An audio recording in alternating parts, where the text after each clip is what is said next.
Fouilles archéologiques ont mis à jour les vestiges de la naissance de ce petit bourg. Une vraie découverte à la fin de ce journal.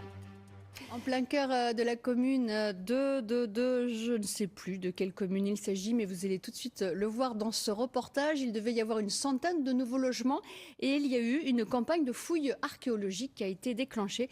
Et c'est carrément une plongée dans l'histoire qui commence. Reportage de ces vestiges retrouvés avec Séverine Breton et Thierry Bouy. Un tas de terre que l'on monte très vite, très haut pour se défendre et montrer sa force. C'est sur un petit morceau de la tapisserie de Bayeux que l'on comprend le mieux ce qu'était une motte féodale. Dès leur arrivée sur le sol anglais, les Normands se mettent à l'œuvre. Un jour, au milieu du XIIe siècle, un seigneur est arrivé à Chanay-sur-Îlay et y a bâti une motte féodale. La motte elle-même, c'est défensif. On a des fossés qui font 13 mètres de large, qui peuvent faire 5 à 6 mètres de profondeur. La motte, je vous disais, peut monter jusqu'à 8 ou 10 mètres, donc on est vraiment sur quelque chose de défensif, mais c'est aussi ostentatoire. On va montrer sa puissance. Donc c'est le lieu de l'exercice du pouvoir. On a un tribunal, on a les dépendances agricoles aussi, c'est une ferme en même temps.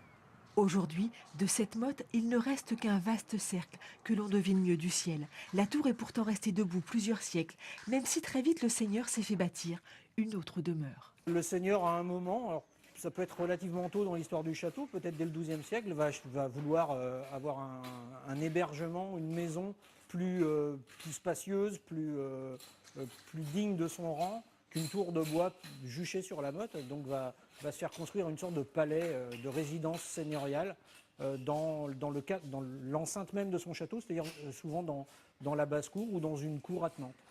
Un peu plus loin, les archéologues ont découvert les vestiges d'une nécropole.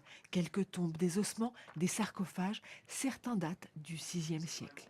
C'est une des particularités du Haut Moyen-Âge, c'est qu'il arrive que les cimetières soient en pleine campagne et servent à plusieurs villages, plusieurs habitats qui sont à quelques distances, qui ont un lieu de culte en commun et une nécropole commune. Mais on peut aussi avoir un habitat du VIe siècle, VIIe siècle ou VIIIe siècle, juste à proximité. Donc c'est là l'intérêt de la fouille, ça va être à nous de définir si oui ou non on a un habitat associé à ce cimetière. La motte, le manoir, le cimetière aideront les archéologues à comprendre comment est né ce petit village breton. Pas un site extraordinaire, au contraire, un bourg comme tous les autres, et c'est ce côté ordinaire qui en fait justement toute la richesse.